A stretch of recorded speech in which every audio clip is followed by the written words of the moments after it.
Hey, welcome to Cyber Chat. I'm Alyssa, and I love talking all things AI and cybersecurity.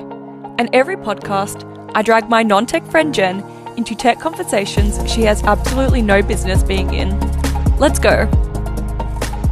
Hello, everyone. Welcome to episode 4 of Cyber Chat. I'm Alyssa, and I'm joined here today with Richard Davies.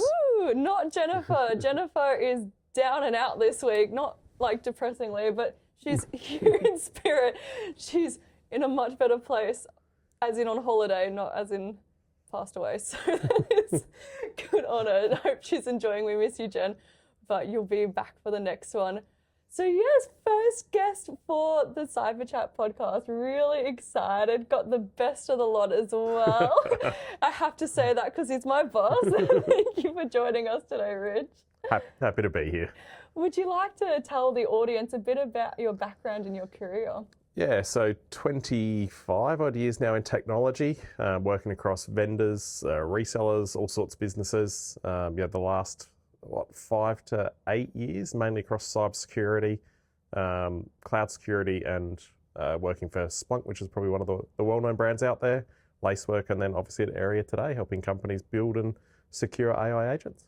Yeah, and it's so awesome. I love when I get to work alongside you and work with an amazing team at Airia too. So, no, thank you so much for joining us in today's episode. Let's dive into it. Awesome. So we're going to start with Tech Talk, where in Tech Talk we pick a theme for the week and we have a bit of a discussion around it. And I've left yours as a surprise, Rich, so we're just going to dive right into it. So we both currently work for an AI vendor. Really exciting, innovative stuff. Using AI is really fantastic. I'm trying to automate as much of my job as I can, but you didn't hear that. So I guess the question is AI making us dumber? 100%. 100%. No doubt. Without a doubt. I think for all the talk around augmentation and improving things, I think in the workplace that is genuine. When it comes to people's personal life, when it comes to dating and stuff like that, and you've got people getting AI to write their messages rather than thinking about it, when you've got it choosing people's restaurants for them, booking stuff, there's just less and less thought processes. Yeah. And I think, obviously, if you're not using it, it gets worse and worse. So I definitely think and maybe it'll be a stage, maybe people will rebel against it. But I think in the short term, too many people are allowing AI to make too many decisions on their behalf. Yeah, speaking on the dating part, I don't know if it was a meme or a joke, but I saw on my Instagram that the creators of Hinge are creating an AI dating platform where the AI auto matches people based off their profiles. And that is a very terrifying future. You don't even have the say anymore in who you're swiping right and left on. It's Wow. just, no, AI told me this is my match. I guess we're rolling with it, which is a terrifying thought. But even, doing day-to-day tasks where you're getting it to do deep research for you, you're getting it to verify stories and facts. The lack of fact-checking the information that is coming back to you is definitely scary. Are you seeing that a lot with the people you interact with? I go back to early days when ChatGPT first sort of came out, was big, and people were searching around health issues and stuff like that. And I remember one of the things about curing stomach aches by eating rocks, because that came from Reddit. Yeah. And that was the data source that the model had been trained on. And so people were putting stuff out there that literally, because it had come from Reddit or other sources, which, let's face it, is a great place for a lot of memes and not real information. But half the time, this is what these models are trained on. Yeah. So people's own ability, like I use it to do research on customers and research on lots of topics, but I actually know the basis of what it's doing that research for. So for me, it's about trying to just enhance it, but I can still read over it and go, if something's completely wrong, I know that. Yeah. But a lot of people have never learned to do the research themselves. They don't know how to fact check or validate. We all know that models still hallucinate or make stuff up. They're designed to keep us happy and pleased. So it would rather give you the answer it thinks you want to hear half the time than the right answer. So, yeah. Yeah, that's very true. And I don't know if you've seen it more. I feel like something I've noticed since working in this space is that beforehand, if I wanted to learn a new skill, you'd have to dive in really deep, right? You'd do hours of research to learn this new skill. You'd get a really solid foundation, start to understand, and the further you wanted to go in the skill, the more you have to do that research and start to perform actions and execute.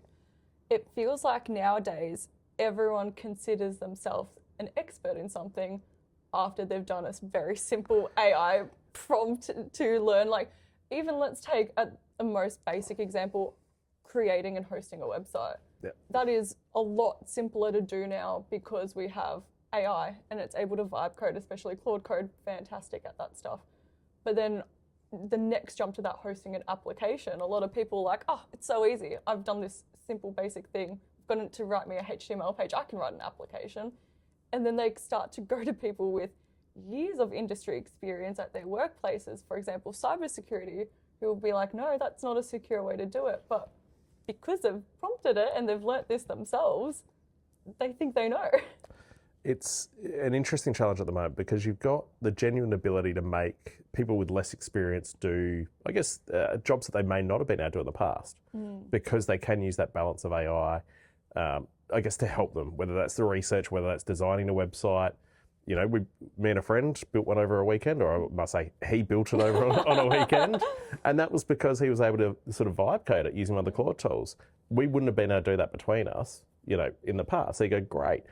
Now, we've also got a security expert who's a friend of ours who was sort of pointing out along the way, have you thought about this? So again, we could vibe code and add those things in, which works. But a lot of people don't have that engineering, architecture, security background.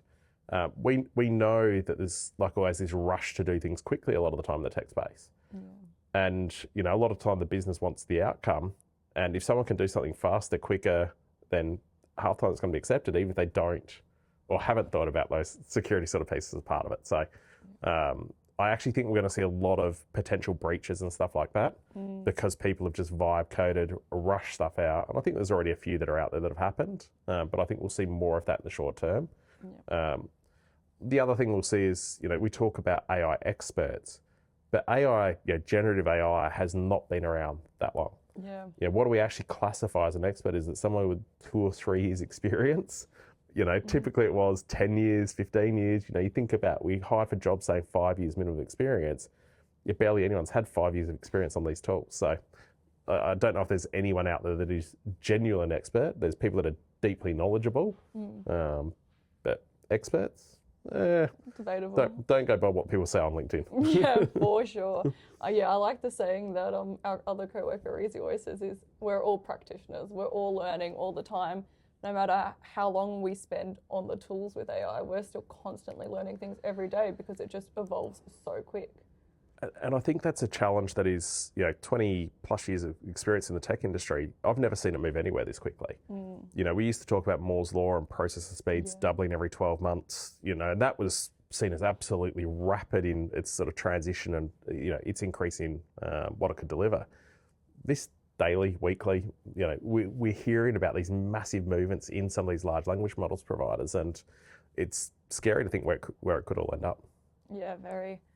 On a slightly different note, if we start to think about, okay, generative AI in its form's been out for maybe 3 years, 2, it's still very fresh. People are quite dependent on it, is what I'm starting to observe. So when we do have these outages for these providers, it is scary. But then to take that a step further, not just to AI specifically, but in general, thinking back probably a couple of weeks ago now, Telstra had a massive, was it national or statewide outage? It was, yeah, big outage. And that totally threw our entire team's day. Like, we had team members who couldn't catch a train into the city, couldn't ring each other to say they couldn't catch the train into the city. What do you think about the way people are becoming really dependent on A, smart devices, and then B, AI in general? Again, it's interesting or fascinating to watch. If you think about people's addiction to social media and stuff like that, and how bad it is when it's just being able to read or hear about things, let alone how I plan my day or start to function to be able to respond to things. So it's just going to take that to another extreme level. Unfortunately, you know, the more we automate, the more risk we do introduce. And a lot of the risk is not necessarily in the new technology. It still comes back to our networks, our communication systems. You know, until we get to the point where we've got the large language models all on our local devices, there's there's, a lot of risk that these things won't be available. The flip side of it is you look at Fable and people starting to roll out Fable more from a technical piece and the US government banning it. Yeah. Is there a restriction that, you really enjoy something, you like it, and it gets taken away? And we've even seen it with the simple discontinuation of some of the open AI models. Yeah. People really build relationships with their AI. Yeah. It's their therapist, it's their friend, it's their supporter, and yet the moment it's then discontinued and moved on, there's traumatic impact to people. Like, I still think we've got no idea how AI is going to impact us as a society and as a species at this point. And we won't know for plenty of years. For quite a while, right? Because we're the experiments. Correct. We're the ones that are testing it on.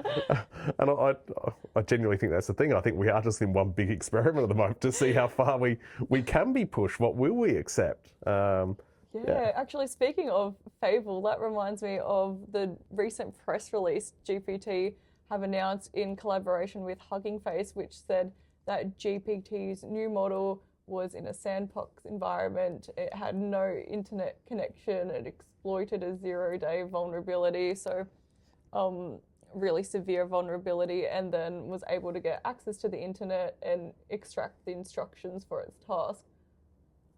It's interesting, especially with all the discourse around Fable and the hype, and I think we've discussed the past 2 episodes, everyone's loving Claude. Claude is the flavour of the month. It's interesting that ChatGPT happens to bring out this leak to light. So you've been in security, at least for a period of time. You try and find a joint press release by 2 companies, one that's been effectively breached by someone else, coming out and basically using it as a spin of a news story. Yeah. It's a very, very weird... It's so strange. So, to me, timing-wise, like you said, do I think these models have the capacity to do a lot of these things? I'm highly concerned that both Hugging Face's security failed so poorly and OpenAI's security failed so poorly if that happens. So, on one side, they're saying these models are so powerful, but they tell us they're not using our data for things. Are their agents going to go rogue and use that data because it sees it as a way to improve itself and get better? Like, what are we supposed to trust here? Yeah. Where do the guardrails sit, right? If we're told that it's secure, it's safe, it's guardrailed as one thing, but then it does this as another, what do we believe? And the other thing is, I feel like there's always a notion of what we see is only the 20% and what's behind the scenes is the other 80%. So if this is what they're willing to tell the press and release, what is going on that we don't know? And I think, again, I go back to processors and CPUs. They were always intentionally holding it back so that there was an enforced upgrade path. Yep. So, is this about, cost controls and things like that? They don't know if they push, more extensive models out, they're going to use more water, more power, more. So the cost, are they sort of slowly drip feeding it through? Again, I don't think we know. I don't think we know what it costs. Like, what's a token? Like, what a token actually, equals. So, I think there's a lot of things, and that's got to be concerning for businesses when you're tying your revenue potentially to AI and building businesses based on AI, where that knows and has built your code, has the knowledge of your business, has the, how much control are you actually potentially ceding, and what happens if these providers turn your access off or just jack the price? Yeah, I was going to say, do you reckon there's going to be a rug pull with the pricing? The tokens are just going to climb up? I think so. Will it push those people then to do their own small language models? There's probably a bit of a balance because there was always that sort of, I guess, concern when it came to cloud computing. Yeah. Once everyone moved to cloud, we jacked the price up. Well, no, some people still kept buying tin, kept using their own data centers. There's still a massive amount of data center providers locally here in Australia.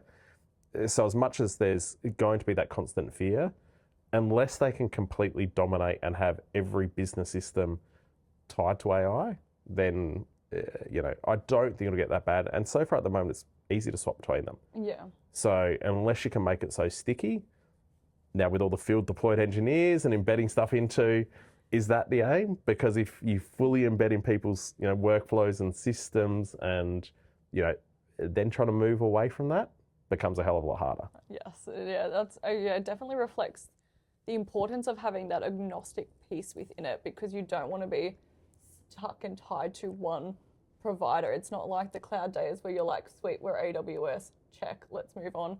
You definitely need to have the ability to pivot quickly because, as we mentioned, there is always a flavour of the month, and that flavour of the month is constantly changing. And the landscape of these LLMs we're seeing now is probably not what we're going to see in a year. We have our small language models, which are going to become more relevant. These open source models are going to become more and more powerful as there's more of a push. We saw that with the release of DeepSeek and how transformational that was to the market and how that caused such a fuss. So it will definitely be an interesting landscape in the next few years to see how they progress. I think it's not even necessarily the next few years. Yeah. Next 6 months, next 12 months. It's who knows? Because like I say, we only know what's been publicly released. Is there another group or another organisation? Like we saw, DeepSeek came from almost nowhere. No one was expecting a model out of Asia to sort of really hit to, anywhere near the level of the US companies. So, I'm assuming that there'll be other organisations out there that are building and doing stuff in this space and, won't want to be in the market until they can really hit the ground and sort of get some traction. Yeah. So at the same time, with the depth of pockets now that both OpenAI and Anthropic have, will they be trying to buy up anyone before they can be released or really get to market or find ways to shut people down? Probably. It's all a bit of fun money though. Everyone talks about the bubble, which is just the way that these companies keep investing in each other between your Microsofts and your OpenAIs and your Claudes, and it's just it all feels a bit like monopoly money. It's a circular economy, isn't it? Someone buys the data center and then someone else buys the compute from them and then they agree to buy the software from the other and then they're going to use the compute for the, and it literally is just moving money in circles around. Are we overinflated in the values of a lot of these organisations? If you compare them to companies like Apple and things like that, when they listed 100%. Do I here in Australia worry about my superannuation and stuff like that being tied into, the market, the stock market and stuff like that, and having the potential for these companies to be so overinflated? Again, I don't think we necessarily, or most people don't consider how much of a bubble in the technology space could impact us all personally, because I feel like a lot of people think it's not my problem, it's never going to be my issue, but it could end up being all of our issues if this does turn into as big a bubble as it could be. Now, hopefully we keep evolving the models and we see more and more value come from them. There's definitely some great use cases and examples out there, across all different industries where they can deliver value. So, for all the jokes about them making us dumber, I was looking today at some stuff where they're using robots for surgery and looking to use AI as part of those robotic things now. That's amazing. You think of regional areas where they can't have doctors or don't have the right people. If you could use an AI driven robot to be able to do surgery, and that's costing you $20,000 or $30,000 a year to manage and maintain versus hundreds of thousands of dollars to pay for a doctor, and doctors not wanting to live in those regions to start with, it's going to be game changing for health and other areas. Yeah, it's true. It definitely has its upsides for all the negatives that we talk about. It's addictive. What scares me most is the impact I reckon it's going to have on Alzheimer's rates in the future, because we're not critically thinking anymore. It's so fast and easy to get those responses rather than doing that deep dive of research and challenging our brains. That's the piece that scares me the most personally. But back to my original point, it does have its upsides before I go really negative again. But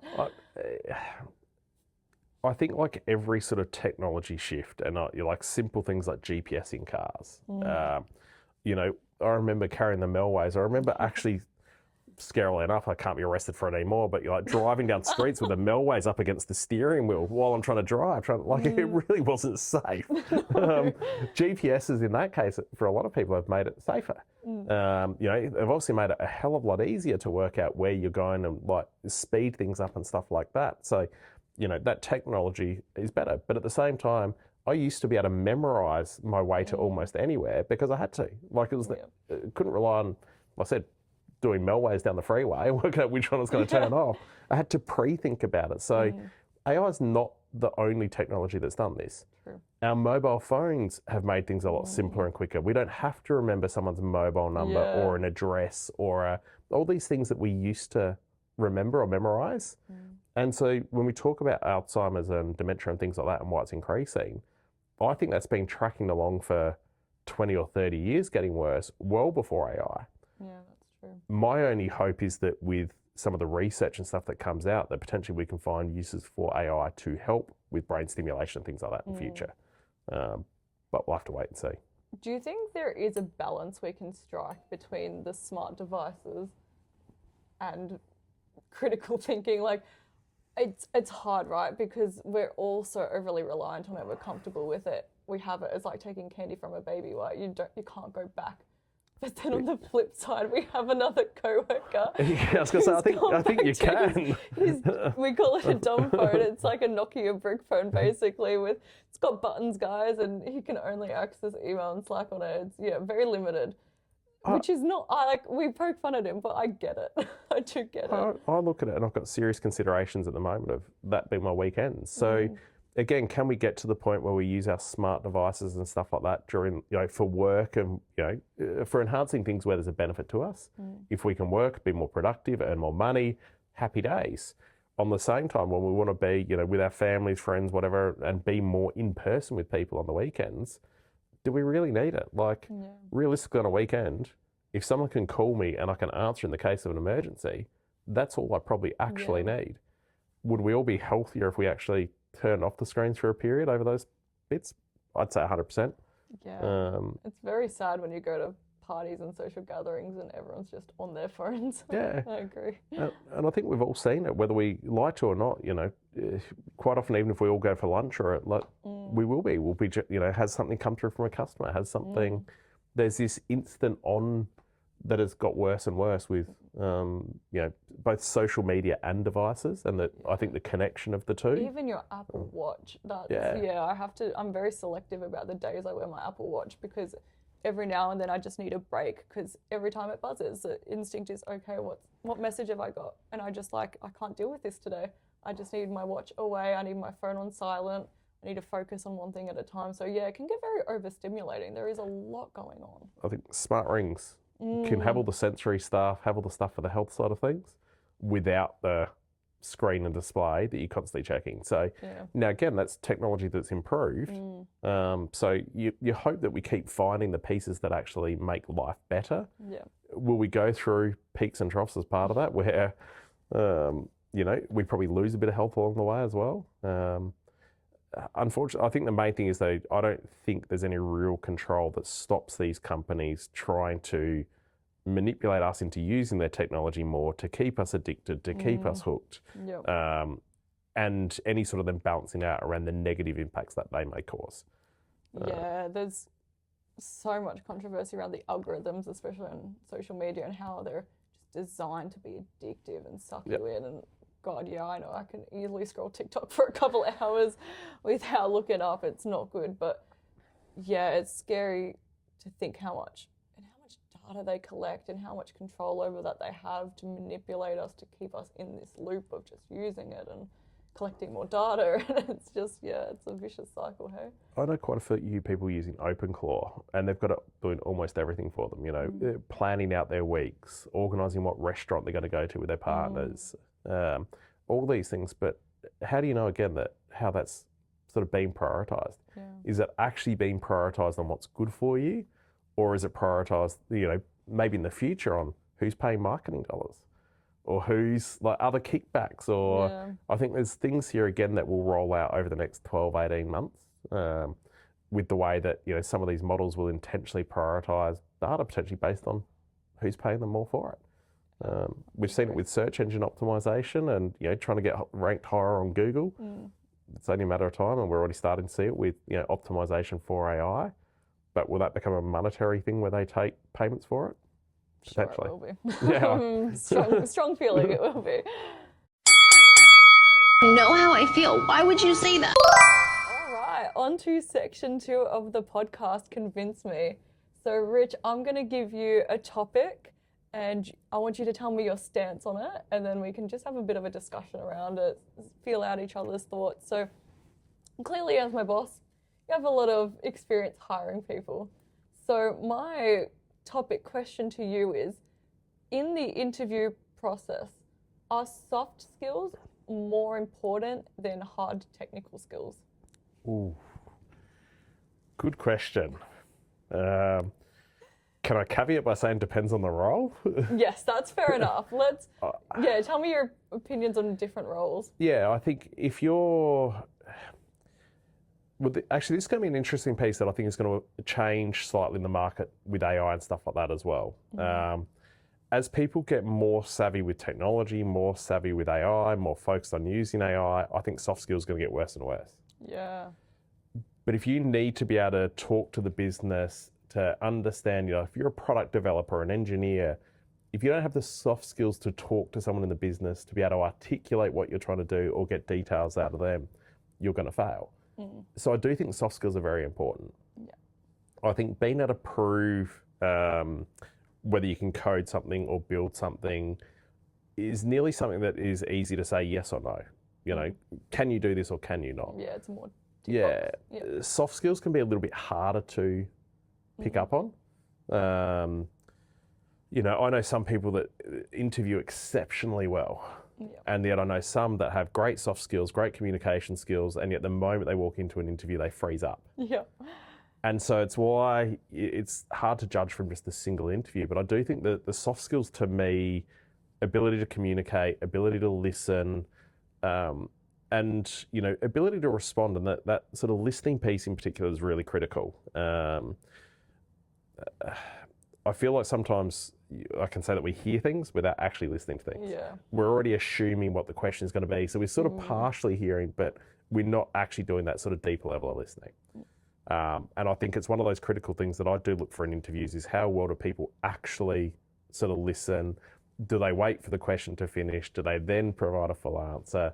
So I guess I'm thinking through it myself, but I think the soft skills for me... So to come full circle. Yeah, I think soft skills are one of those things that are really important. And I think I can, for me when I'm hiring, I can teach like sales process. I can teach sales skills. I can't necessarily teach someone to be a good human and to have that like engagement and stuff like that. That I think a lot of people either naturally have or don't have. Again, people can progress in it, but I think soft skills are actually harder to teach than like proper technical skills or Do you ever see a world though with AI, soft skills become, we say they've become harder to have because we're so reliant on AI for it, but then do they become less important to have because we can rely on AI for it? We can have AI sending our emails. We can have AI deepfakes joining our meetings for us. Like, we don't even need to be there. Not that I would ever do that. No, but no. But, hang on. Don't call that. I don't actually join any of our internal team meetings. That's my AI bot. Wouldn't surprise me.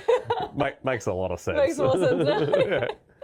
But yeah, because we've got AI to now fall back on, is it important we have those skills ourselves? It's interesting because I've seen a couple of people talking about, buying property and doing expensive sales, and the fact that, you'll always find that person that goes, oh, AI is going to take it all over. We're never going to need it, need anything else. Soft skills are no longer, I'll never need to talk to a salesperson. As a career, it's dead. And those people are always selling an AI service of some description. It is definitely going to change. The generation coming through currently, a lot more tech savvy, have been born with tech. I look at anyone that my age, are they going to spend hundreds of thousands of dollars or millions of dollars trusting just what's been seen on the internet and what, a website tells me? And probably not.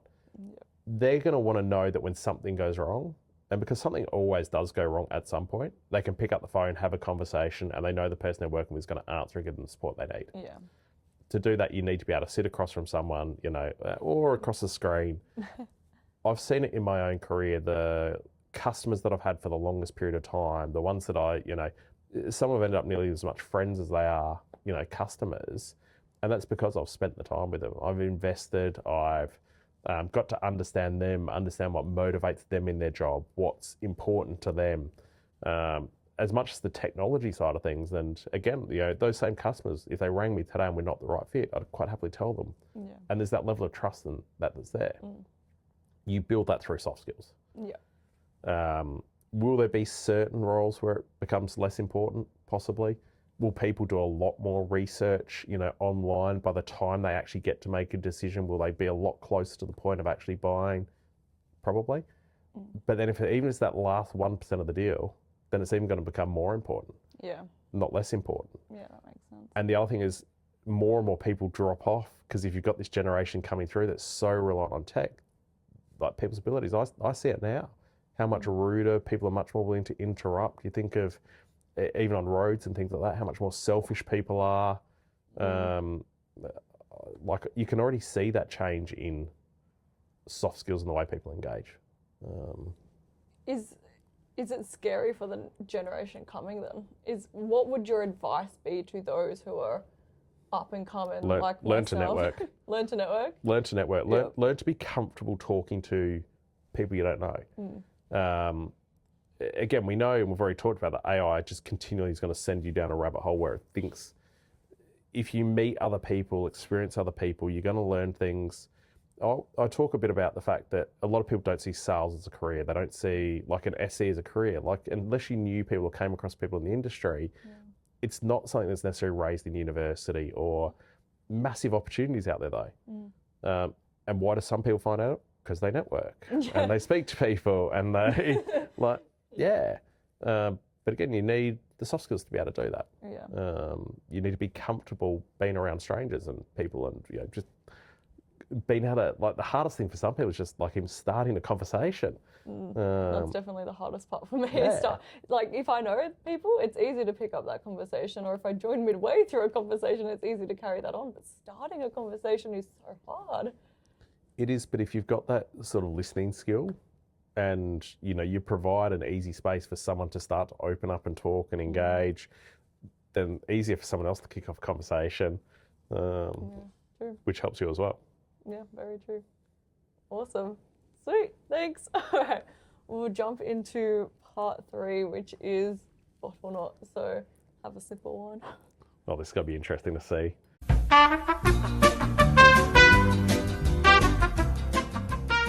I had an idea of what I wanted to do, and then Reezy gave me a better idea. Okay. So now I'm rolling with that. We're jumping into segment 3, bot or not.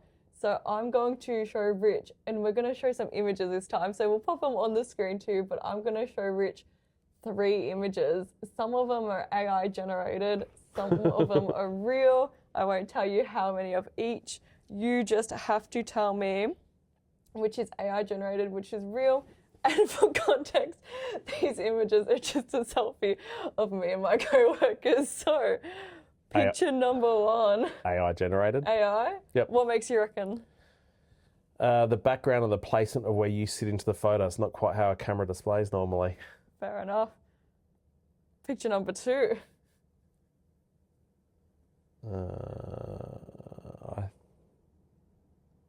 Ooh, we've got some hesitation. No, because it's the MCG, which means that should actually display properly, but isn't. Ooh. Whereas that's MCG. So as much as you guys all went to it, I think that may be AI. I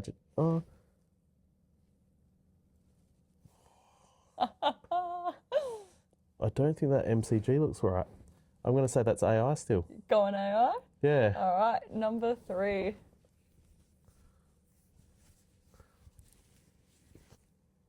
That's the same photo as the first one in a different location. So one of them was real. I'm going to say this is the real That's the one. real one. You caught on there, so it's the same pose across all 3. Yeah. So we're going, last one is real, so Yep. last one is not, and then the other 2 are bot. Yep. Yeah, you're bang on. Yeah. Well done, Ridge. You are. Sometimes there's obvious things with the way it tries to bring everyone into the forefront of the focus, but that's not how a camera naturally works. It will always try and focus on, say, the front 2 and then writing. Yeah, the writing, the MCG in the background was pretty dodgy. I'm like, that doesn't actually look right. The first one sort of said it, and I'm like, I'm pretty sure that's not their logo for how they do the MCG. And the other one's like MC. Yeah. So yeah, that last photo, the 3rd one, that real one, we took today at one of the WeWorks. Yeah. And I was like, great, I'm just going to Photoshop the different backgrounds and get Gemini to The scary thing change is, the backgrounds. I didn't actually pick for the first 2. It was the same with a clear white background. My brain then suddenly recognised same image. Yeah. But I didn't even. First 2, And it shows when we quickly look at things again, how our brains work is if we're not expecting a difference or we are expecting a difference, our brain will actually sort of pick things up slightly differently. Yeah, it's very true. And hey, a few of them had you thinking, so I'm impressed by that. Yeah. But Jennifer, this is your hint to step up your game because 100% right here. So Richard said that, oh, we should keep a leaderboard. Yeah. Oh my God, Richard set the standard. He's on the top.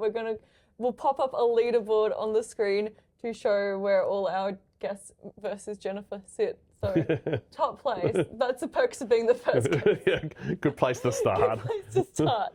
Not on my watch, guys. I'm first, always. Well, thank you so much for joining us on this episode, Rich. It's been lovely having you. Thank you for inviting me. It's been good to chat about. Awesome. Hope you enjoyed this episode. Join us for episode 5 next week. But otherwise, have a good one and we'll see you in the next one. Cheers. Cheers.